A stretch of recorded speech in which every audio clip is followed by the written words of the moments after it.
una vez más delante de ustedes, hijos de Dios, que quieren oír la palabra de Dios en esta mañana.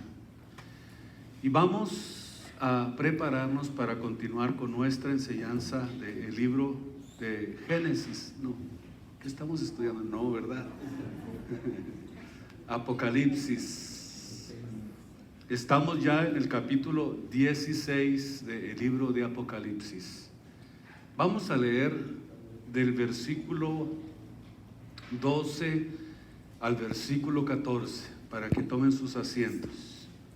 Abran sus Biblias, levante la Biblia que la trajo, no se crea. Capítulo 16, versículo 12 al versículo 14.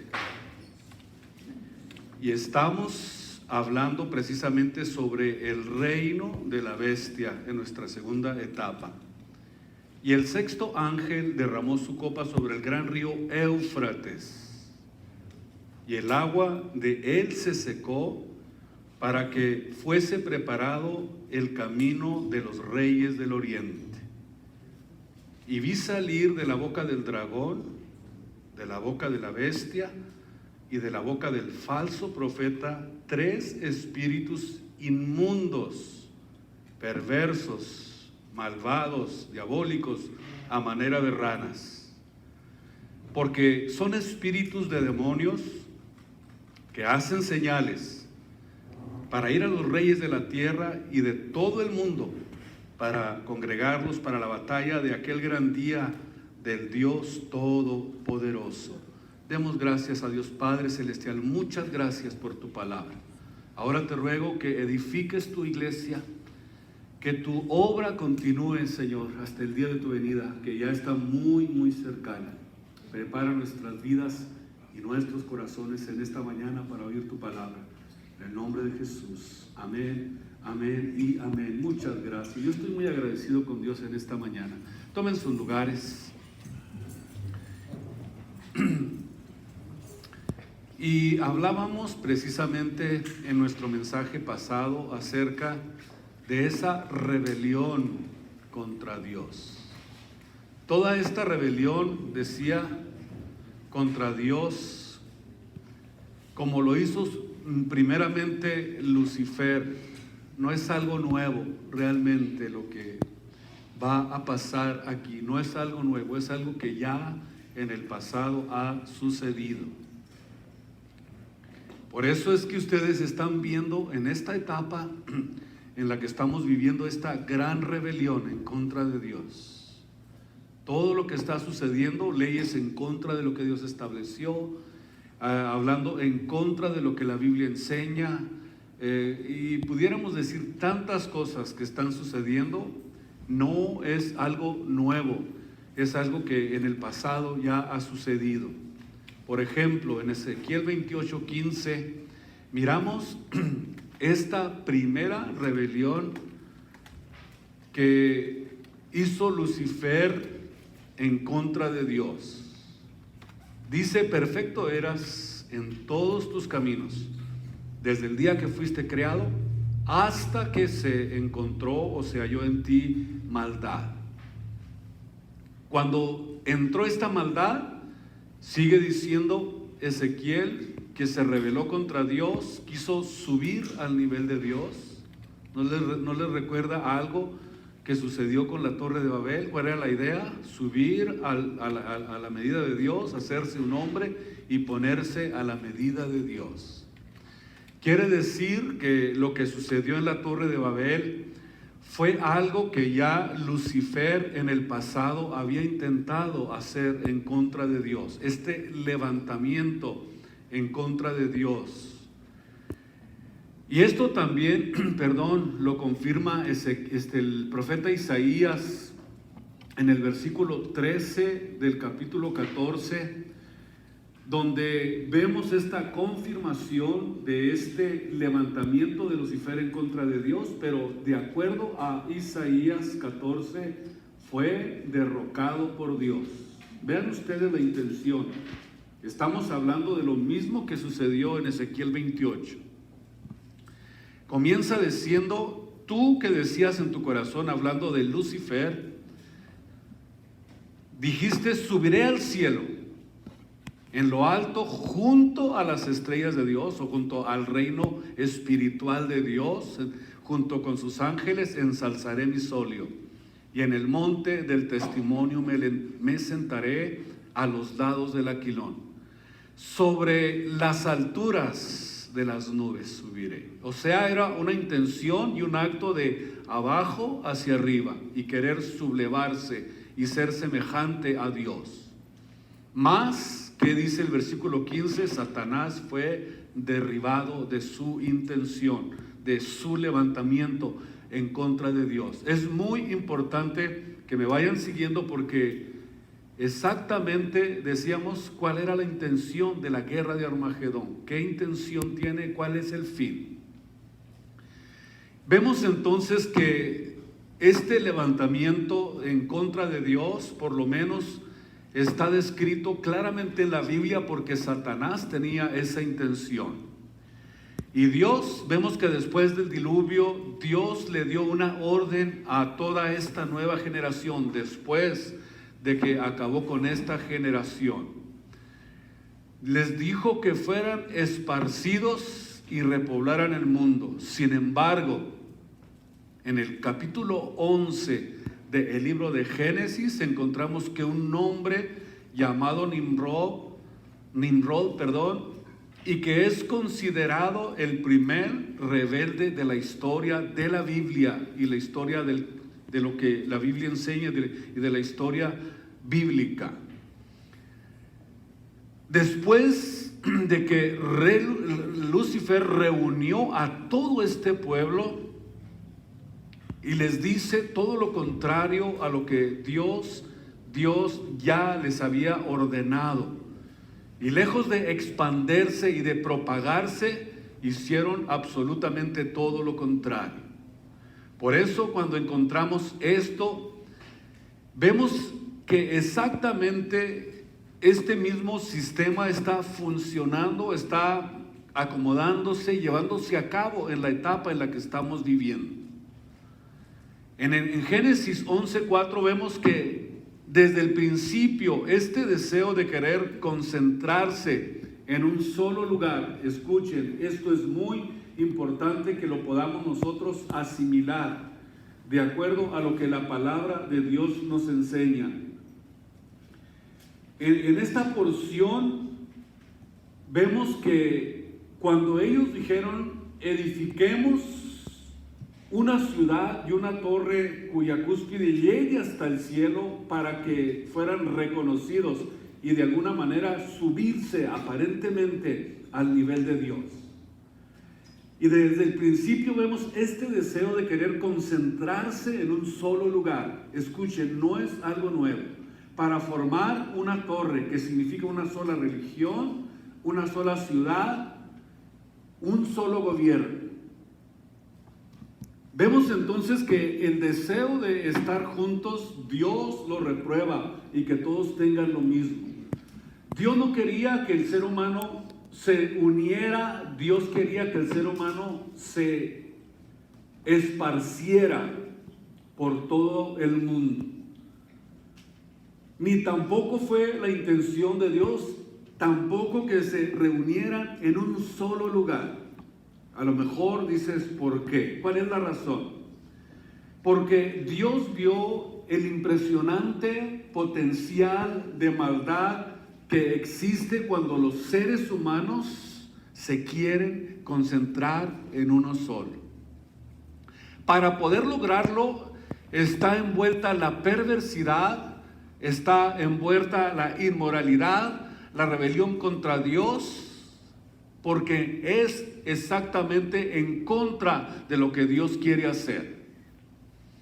¿No estamos acaso viendo que para poder lograr estas intenciones tiene que crecer la inmoralidad en el mundo para poder establecer un solo gobierno, una sola religión? Estamos viendo que realmente esto es algo que se aproxima a este mundo y está a punto de manifestarse. Y esto también nos enseña que este fue el movimiento primero de una agenda globalista, o sea, no es algo realmente nuevo. Pero esta futura religión mundial que se aproxima va a ser precisamente la culminación de Satanás, porque quiere llevar a cabo lo que inició en el principio de la humanidad, tratando de crear un solo gobierno, una sola religión, una sola moneda y absolutamente todo que sea globalizado. Y a Satanás le conviene que el mundo se encuentre de esta manera y que haya un solo gobierno, una sola religión, porque es más fácil para poder controlar al ser humano. Cuando vemos antes, al contrario, en Deuteronomio capítulo 12, versículo 8, vemos que Dios, lejos de pensar en reunir en una sola moneda, en una sola ideología al hombre, en una sola religión, vemos que Dios estableció todo lo contrario. Veámoslo, Deuteronomio capítulo 32, versículo 8. Cuando el Altísimo hizo heredar a las gentes, escuchen ustedes, cuando hizo dividir a los hijos de los hombres. En otras palabras, en la Torre de Babel se unificaron, Dios los dividió, los confundió y los esparció. Vean aquí lo interesante. Dios, encontramos aquí que Él estableció los términos para que los hombres se esparcieran de sobre toda la haz de la tierra. Digámoslo de otra manera, que cuando Dios dividió los continentes tal como nosotros los conocemos, lo hizo porque en el capítulo 11, versículo 6 de Génesis, dijo: estos tercos no van a desistir. Vean ustedes la palabra que utiliza en Génesis 11:6. Le está diciendo al hombre: el hombre es muy terco. No van a desistir, no se van a dejar gobernar, no van a querer obedecer, ni tampoco van a querer hacer lo que Dios estaba tratando de hacer. Esta forma de insistencia, o sea, al decir Dios no van a desistir, está hablando de una unificación, y esta unificación tiene solamente un propósito. Escuchen ustedes: luchar contra Dios. Esa es la intención de la unificación, luchar contra Dios. ¿Por qué están comenzando a tratar de meter en las mentes de nuestros hijos qué es lo que tiene de malo que se quieran una mujer y una mujer y un hombre y un hombre? Porque quieren unificar para luchar en contra de Dios, desobedeciendo lo que la Biblia dice. Ahora vamos entendiéndolo mejor. La razón es, dijimos, luchar contra Dios. Vemos entonces que el trono del anticristo estará asentado sobre su poder religioso y su poder económico, porque estamos hablando del trono de la bestia o del anticristo. El trono religioso, yo creo que no tenemos ninguna duda, está asentado en el Vaticano. El poder económico, decíamos en nuestro mensaje pasado, en Asiria, llamado Irak actualmente, que es ahí donde van a estar precisamente concentrado el reinado del anticristo. Pero ya vimos que Dios lo convierte en un reino de tinieblas y de confusión, y los deja paralizados, que ya lo estudiamos en nuestro mensaje anterior.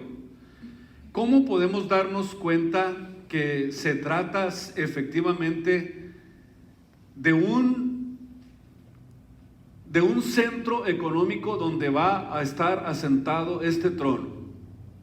Vamos a verlo en el libro de Zacarías, capítulo 5.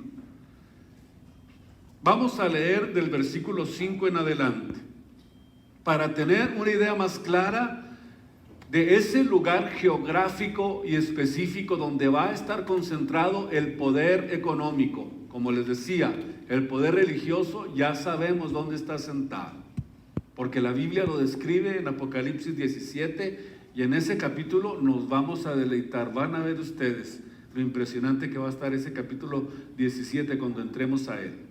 Por eso no quiero hablar mucho ahorita de él. Dice en el versículo 5: y salió aquel ángel que hablaba conmigo y díjome: alza ahora tus ojos y mira qué es esto que sale. Y le dije, ¿qué es? Y él dijo: este es el epa que sale. Ustedes saben que el epa es una moneda. Además dijo: este es el ojo de ellos en toda la tierra. Y he aquí traían un talento de plomo y una mujer que estaba asentada en medio de aquel epa. Y él dijo: esta es la maldad. Y echóla dentro del epa y echó la masa de plomo en su boca. Alcé luego mis ojos y miré, y aquí dos mujeres que salían y traían vientos en sus alas, y tenían alas como de cigüeña, y alzaron el epa entre la tierra y los cielos. Y le dije al ángel que hablaba conmigo: ¿a dónde llevan el epa? Y él me dijo: para que sea edificada casa en tierra de Shinar. ¿Cuál es la tierra de Shinar? La tierra de Babilonia, la tierra de donde salió a Abraham cuando Dios los llamó de entre los caldeos. Y será asentado y puesto allí, escuchen ustedes, allá, perdón, sobre su asiento o sobre su trono. Entonces, para poder entenderlo bien, el efa es la moneda que se usaba en aquel tiempo, hablando todo lo que tiene que ver con el comercio. Y vemos, de acuerdo a la profecía de Zacarías, que así es como va a ser un centro comercial y religioso donde él va a dirigir, o sea, el anticristo juntamente con el Vaticano. Pero ya vamos entendiendo que esta unificación llega el momento en que llega, ¿qué? En el capítulo 17, la traición, como lo hace también con los judíos cuando hace el pacto con ellos. Dice que a la mitad de la semana se le olvida el trato que hizo con ellos y comienza una gran persecución, de acuerdo a lo que está profetizado en la semana 70 del libro de Daniel. Daniel dice que a la mitad de la semana, Jesús dijo en Mateo 24:15 que sería exactamente también como lo había profetizado el profeta Daniel. Ahora, muy bien, vamos ahora a concentrarnos en estos versículos que acabamos de leer, de Apocalipsis capítulo 16, y desde el versículo 12 al versículo 14. Escuchen ustedes. Vemos que aquí cómo va a venir a efectuarse la tercera guerra mundial. Y también será la última, escuchen ustedes, la última concentración de todos los ejércitos de todas las naciones. Y ya vimos que detrás de estos ejércitos, la Biblia, escuchen ustedes, nos revela. La Biblia nos corre el telón, nos da el entendimiento, nos da la sabiduría que detrás de estos ejércitos, detrás de estos gobernantes va a haber una influencia de espíritus demoníacos. ¿Ya lo vimos? Para que a través de esta forma sean influenciados todos los reinos de la tierra o todos los presidentes, los gobernadores de todos los países por estos espíritus, y van a ser convencidos de irse y reunirse en el Medio Oriente con la intención, escuchen ustedes, de destruir la ciudad de Jerusalén y también para enfrentarse nada más y nada menos que a Jesucristo.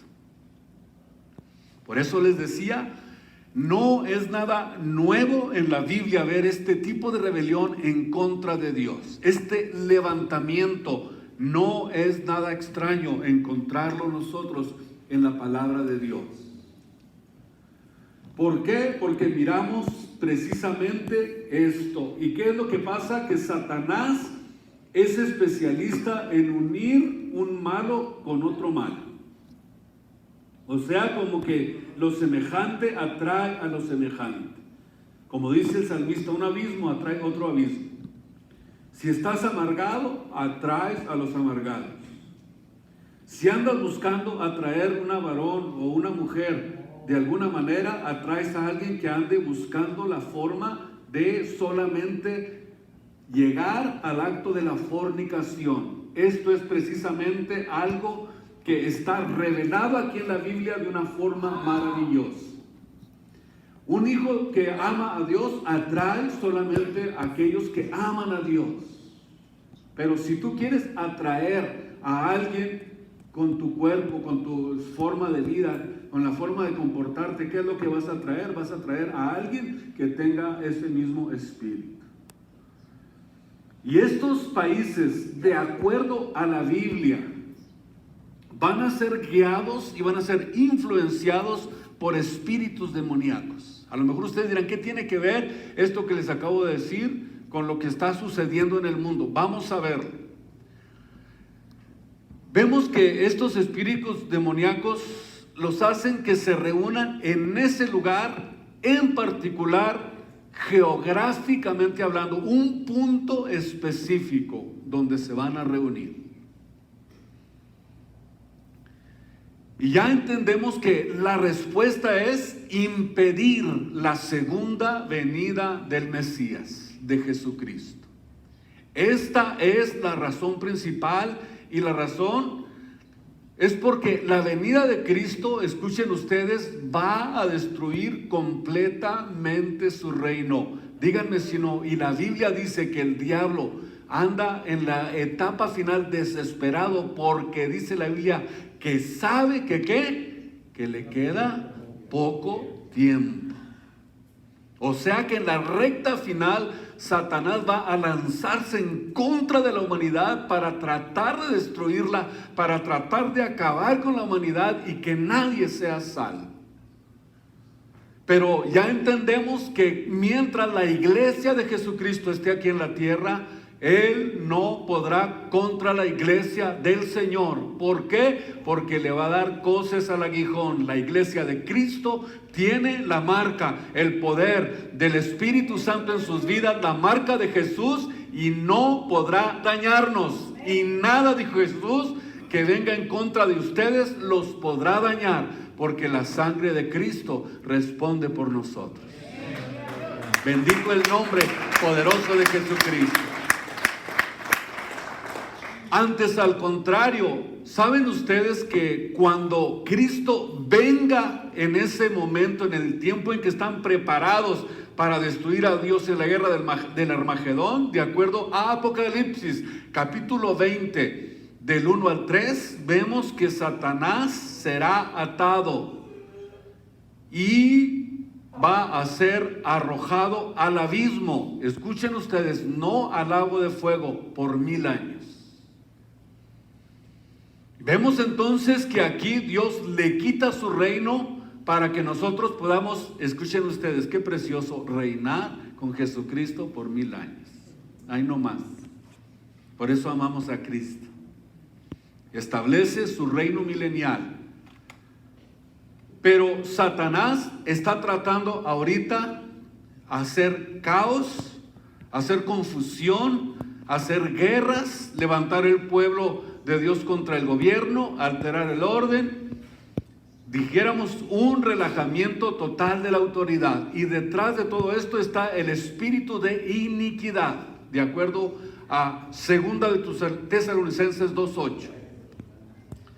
¿Por qué? Porque Satanás precisamente va a tratar de impedir que Cristo aparezca en la tierra, pero dice al contrario, Satanás va a ser atado. Y donde leíamos Apocalipsis 20, los que van a estrenar el lago de fuego son la bestia y el falso profeta.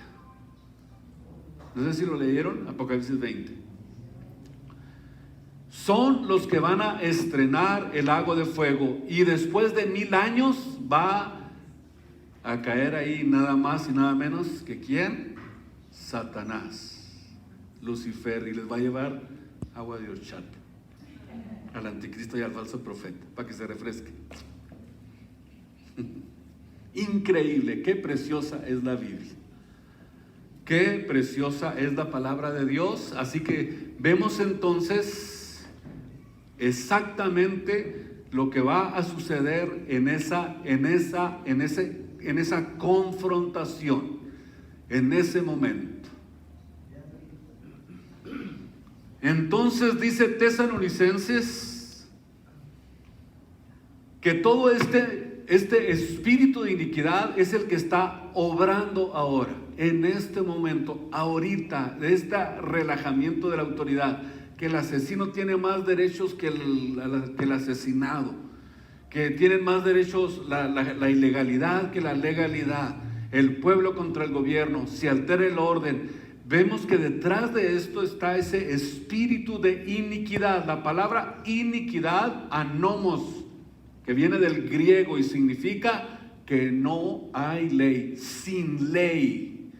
Los hijos contra los padres, retándolos abiertamente. ¿Cuándo se había visto eso? Ya el mocoso de 13 ya se cree más que el papá y cree que sabe más que él. Y es el dictador de la casa, el que ordena, el que dice cómo se debe hacer las cosas. Vemos este relajamiento. ¿Por qué? Porque aquí es donde comienza este espíritu de iniquidad a formarse. Insulta el esposo a la esposa. El mundo nos insulta con su depravación moral. Agrede nuestros derechos. Aparentemente ya no tenemos ni derechos. Va a llegar el momento en que predicar la Biblia va a ser un delito en esta tierra. ¿Por qué? Porque aquí, de acuerdo a esta porción de la Biblia, está prevaleciendo el espíritu de rebelión, el espíritu de iniquidad, y la anarquía precisamente es el espíritu de la bestia.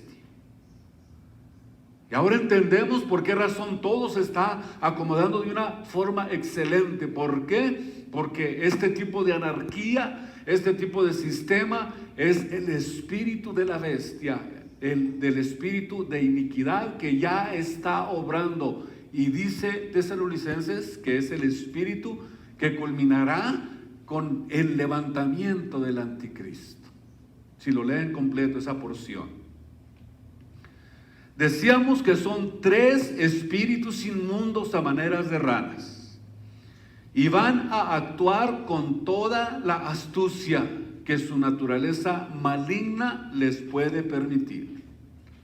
O sea, el clímax de la maldad va a comenzar a derramarse sobre el mundo antes de la venida de nuestro Señor Jesucristo a este mundo. Y salieron de la boca del dragón, de la boca de la bestia, escuchen ustedes, y de la boca del falso profeta. ¿De dónde salen? De la boca. Estos espíritus inmundos a maneras de ranas. Las ranas, de acuerdo a la Biblia, son animales inmundos. Y de acuerdo a la tradición judía, existe una relación entre las ranas y los demonios. Y estas ranas son demoníacas en su origen y son un símbolo del reino de Satanás, porque salen ¿de dónde? Salen de la boca. ¿Por qué salen de la boca? Porque dice la Biblia que de la abundancia de lo que hay en el corazón es lo que sale de la boca del hombre, o lo que nosotros hablamos. Sale de nuestra boca. Si ustedes ponen un espejo así y hablan, ustedes van a notar que sale aliento y hasta empaña el vidrio o el espejo o lo que pongan frente a ustedes. ¿Por qué sale aliento? Porque dice la Biblia que de la abundancia de lo que hay en nosotros es de lo que habla la boca. La boca es el órgano del habla, y el habla, de acuerdo a la Biblia, es una de las fuerzas y de los poderes más influyentes que puede tener la humanidad. Es impresionante esto que les estoy diciendo, pero es la verdad. De tal manera que Salomón dijo que el poder de la vida y de la muerte, ¿dónde se encuentran? Dice, en la lengua. Es impresionante que lo que nosotros con nuestras palabras podemos hacer. Podemos destruir o podemos edificar. Es impresionante el daño que tú puedes hacerle a una persona con tu boca, el daño que le puedes hacer a tu esposa, el daño que le puedes hacer a tus hijos, el daño que le puedes hacer a tus hermanos. Es increíble lo que nuestras palabras pueden hacer en las vidas humanas. Es increíble lo que con nuestra boca podemos nosotros confesar. Y de esta forma, ¿cómo influenciamos nosotros el mundo espiritual invisible a través de nuestras palabras? Y estos tres espíritus dice que van a influir satánicamente. Y la pregunta es ¿cómo? A través de los medios de comunicación, para engañar a todos los líderes de todas las naciones y de esa forma usar sus ejércitos para oponerse a Dios. Porque esto es bíblico, la Biblia nos lo enseña, es algo real, algo que la Biblia enseña. A lo mejor ustedes dicen, pero ¿será posible que Dios pueda lograr esto? ¿Cómo lo hizo Hitler en la Segunda Guerra Mundial? Influenciando a más de 48 millones de personas que fueron engañadas a través de los medios de comunicación. Ustedes ¿a poco no me digan que han notado ese engaño en este tiempo? Es impresionante. Porque los que promovían este tipo de situación todos los días decían mentiras cuando iban a la radio y a los medios de comunicación. Lo hacían para infundir temor. Imagínense ahora con la tecnología moderna que tenemos, cómo puede ser una influencia, pero súper impresionante lo que pueda suceder. Por eso es muy importante que no creamos todo lo que vemos en las noticias. Ahí vienen todos temblorosos a la iglesia, ¿no?, por estar viendo noticias y asustados. Necesitamos entender que los medios de comunicación son el sistema más eficaz que yo creo que van a utilizar para infundir ese temor, para lograr reunir a estos ejércitos en la batalla de Armagedón. Quiere decir entonces que esto es muy peligroso cuando nuestra mente no está fundada. Y cuando nuestra mente no está siendo moldeada por la palabra de Dios. Si no hay esto, es muy probable que cuando lleguen todo ese tipo de noticias nos infundan temor.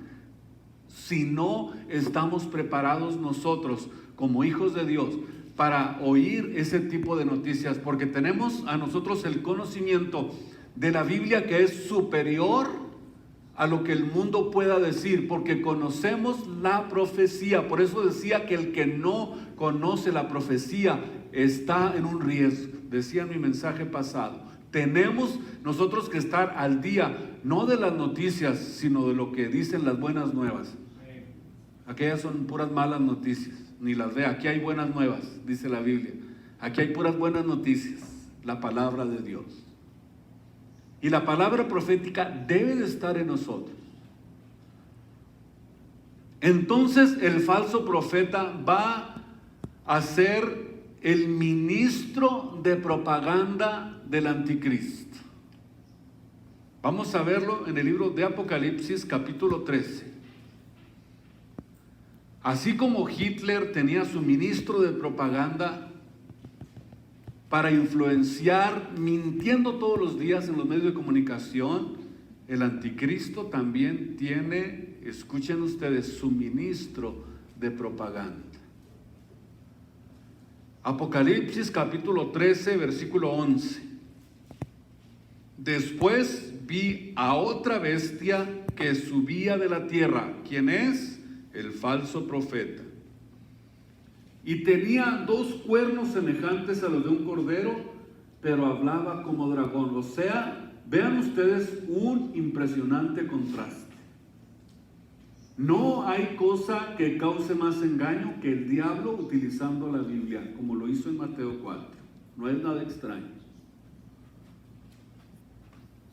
No hay nada más impresionante que cause tanto engaño. Y muchos creen que porque traen una vestidura blanca, porque traen una osamenta, una sotana, son infalibles. Como que si inspiraran una gran confianza, como que esas personas ni pecan porque están vestidos de blanco, que son buenos, sin imaginar que lo que se encuentra detrás de esas vestimentas, dice la Biblia, que es el diablo disfrazado como ángel de luz. Porque el diablo se disfraza, 2 Corintios 11 ahí lo dice, que se disfraza como ángel de luz. Y que puede presentarse delante del mundo como si fuera la luz, como algo que brilla, como algo inofensivo, como algo que no es ni dañino. ¿Qué tiene de malo que se quiera? Parece que no es dañino, parece que no es malo. Y nosotros tenemos, de acuerdo a la Biblia, el Espíritu Santo que nos da discernimiento y nos muestra qué espíritu tiene, qué hay detrás de esa persona. Pero cualquiera podría decir, pero es que tiene cara de yo no fui. ¿Cómo es posible? Ni Calcuta tenía esa cara. Y nos engañamos. Necesitamos tener el discernimiento porque los que tienen esa cara son los peores. Así que necesitamos entender lo que la Biblia nos dice para poder darnos cuenta de qué manera se va a presentar este ministro de propaganda del anticristo. Y sigue diciendo donde estamos, Apocalipsis 13, versículo 12. Vimos el contraste, se presenta como un cordero inofensivo, pero detrás hay algo que no podemos imaginarnos. Y luego dice el 12, y ejerce todo el poder de la primera bestia en presencia de ella, y hace a la tierra y a los moradores de ella adorar a la primera bestia, que es el anticristo, cuya llaga de muerte fue sanada. Y hace grandes señales de tal manera que hace descender fuego del cielo a la tierra delante de los hombres. Vemos lo impresionante que va a hacer esto para tratar de manipular al mundo, para tratar de tratar de meter al mundo, no a la iglesia, a una sola religión, a una sola ideología, a un solo gobierno, y todos estar sometidos bajo el anticristo. Y engañaba a los moradores de la tierra con estas señales que hacía en presencia de la bestia, mandando a los moradores de la tierra que le hagan imagen de la bestia que tiene la herida de cuchillo, que murió y vivió. Y le fue dado espíritu a la imagen de la bestia para que hable. Por eso es que el santo que llora sangre, el árbol donde se pintó la Virgen. ¿Por qué? Porque cuando no tienes el conocimiento de la Biblia, crees en cualquier cosa. Y son mentiras de Satanás. Él se disfraza de ángel de luz y hace a toda la tierra y a los moradores de ella que adoren al anticristo, y tiene tanto poder que hace que la imagen milagrosa hable y que se puedan ver prodigios y milagros. O sea, de alguna forma va a manipular, va a obligar para que todo el mundo adore a la primera bestia, o sea, al anticristo. Los demonios, de acuerdo a la Biblia, viven en la tierra, en los aires, cuando lo vemos en Efesios 6, pero su lugar preferido son los cementerios. Vamos a tratar de entender cómo pueden funcionar estos espíritus en mundos para engañar. Su lugar preferido son estos lugares. Vamos a ver esta gran verdad en el libro de Lucas, capítulo 8, versículo 27. En media hora acabo, no se preocupen. Capítulo 8 del libro de Lucas y el versículo 27. Vemos por qué razón vamos nosotros a entender de una manera más profunda lo que es esto, para que no seamos engañados. Y saliendo él a la tierra, le vino al encuentro de la ciudad un hombre que tenía demonios ya de mucho tiempo y no vestía ni estaba en casa, sino que andaba por los sepulcros. Estamos hablando del Gadareno. Vemos aquí la historia de este personaje que la Biblia retrata con el número máximo de demonios. Una legión. ¿Saben lo que es una legión? 6,000. Era una legión de soldados romanos, era formada por 6,000 soldados. Número 1, vemos las características o lo que los demonios pueden hacer a través de su influencia en un ser humano. Escuchen ustedes, andaba ¿cómo? Desnudo. O sea, andaba sin ropa, porque los demonios están asociados con la inmoralidad. Cuando el demonio toma la vida de la persona, no existe el pudor, no existe la vergüenza. Te conviertes en una persona que no te da vergüenza andar enseñando el ombligo. Ojalá te lo pique una oreja africana para que te pongas. Vemos entonces, número 2, ni estaba en su casa. Desnudo, no estaba en su casa. Vean las características, que es muy importante. Esto significa que los demonios llevan a los miembros de la iglesia, de la familia, a aislarlos de la familia. Y andaba, dice también, en los desiertos. O sea, vemos de qué manera puede el demonio hacerte que seas una persona que no tengas pudor ni vergüenza, te aísla de la familia, te quiere salir de lo que es el rol familiar y decir, yo ya sé lo que quiero y sé lo que puedo hacer y ya no necesito la ayuda de nadie. ¿No has escuchado ese mocoso de 10 años decir eso? No, hombre, déle una nalgadilla y siéntelo, dígale, tú no puedes ni siquiera, no sabes ni lavar un plato. ¿A qué vas a hacer fuera de casa? Se quieren independizar, ya quieren ser solos. ¿Por qué? Son características del espíritu que decíamos de Tesalonicenses, de iniquidad. Aquí vemos que él trata de aislarlos de la familia y andaba, dice también, por los desiertos. Si tú tienes la idea de abandonar a tu familia o de salir de tu casa porque no te gusta tu casa, es porque estás siendo influenciado por Satanás. ¿Sabes por qué? Porque Satanás no soporta el núcleo familiar. Por eso muchos dejan a su esposa, dejan a su esposo, dejan a los hijos, porque son influenciados por los demonios. Sin embargo, dice que vivía en los sepulcros. ¿Por qué? Porque ahí no hay nada. Realmente no existe nada. O sea, en los sepulcros no existe vida, no hay nada. Ni les lleves mole porque no se lo van a comer. Es mentira. No hay nada allí. Están de acuerdo a la Biblia, los únicos que están vagando son los demonios en el espacio, en los aires, en los desiertos, en los cementerios, en los sepulcros, porque están buscando dónde habitar. Escuchen, están buscando a dónde habitar. Y cuando ven una puerta abierta en tu vida, se meten. No pueden entrar si no hay una puerta que tú les abras voluntariamente. No pueden meterse porque tu casa ya está habitada y no pueden, no caben aquí porque ya Cristo vive aquí. Pero si tú les abres una puerta, se meten.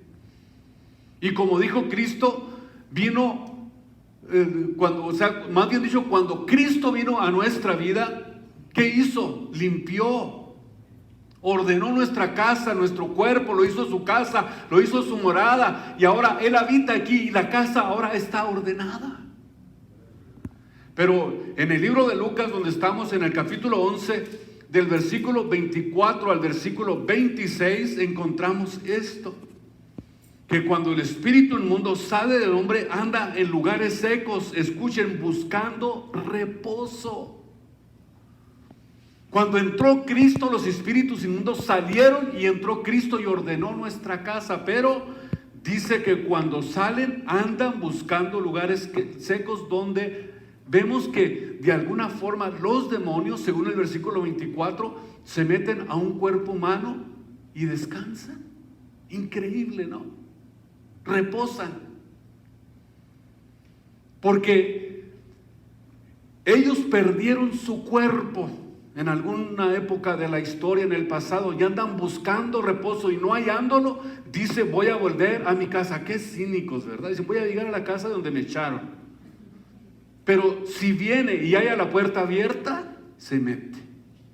Y no solamente dice la Biblia que se va a meter, sino que se va a traer otros peores que él. Y así le llaman a nuestro cuerpo, a nuestra casa. Y luego te dicen: de donde salí. No es cierto, no salió, lo echaron.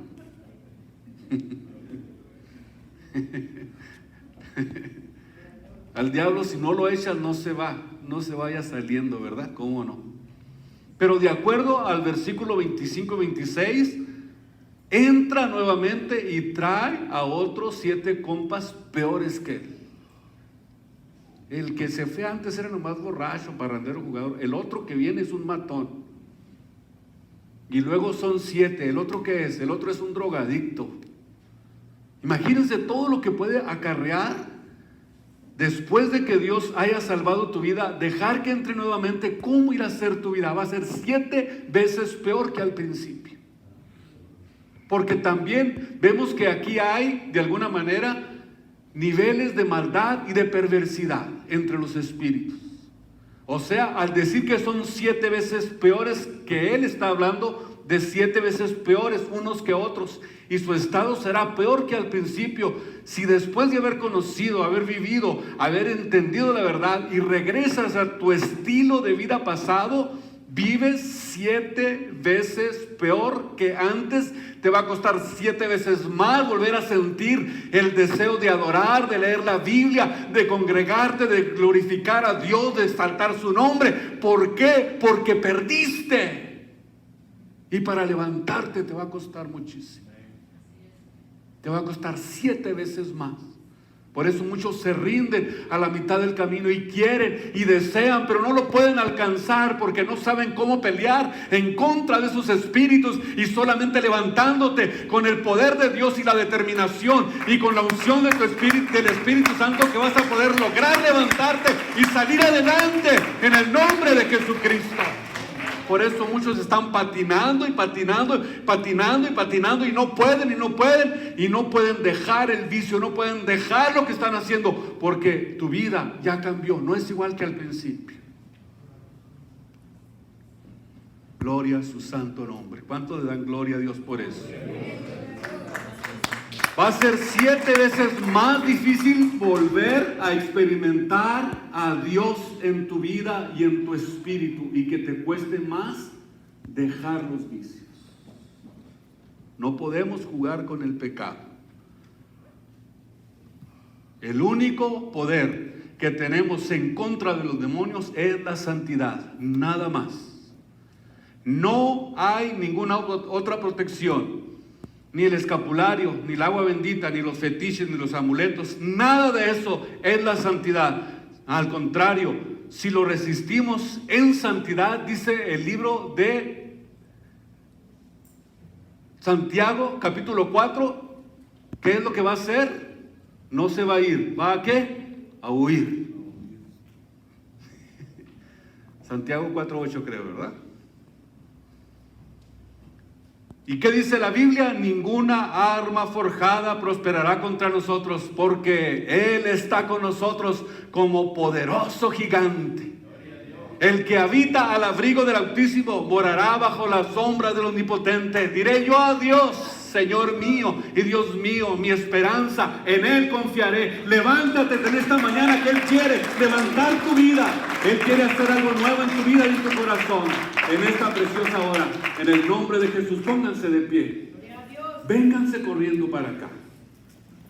Y decirle: Dios, yo quiero nuevamente experimentar el poder, la santidad, la alabanza, la adoración.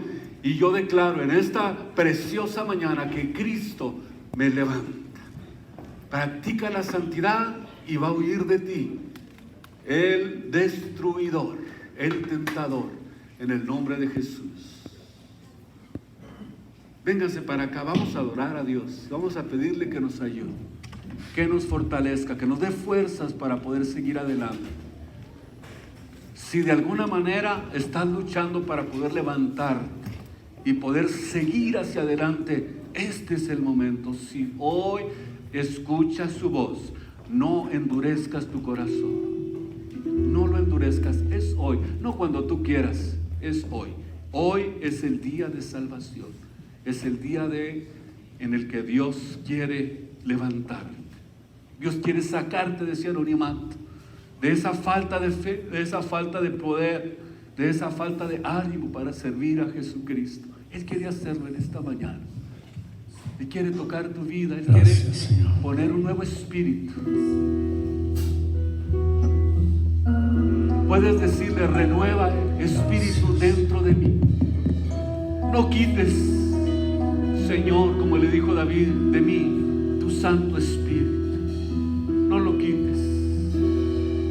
Ayúdame, Jesús. Dígale que le ayude. Si quizás estás sufriendo para experimentar a Dios, si estás luchando para alcanzar su presencia, Él quiere tocarte en esta mañana. Él quiere hacerlo. Él quiere hacerlo. Perdón. Dígale perdón.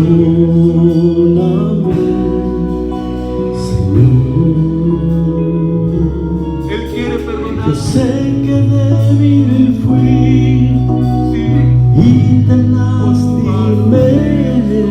De misericordia sobre ti,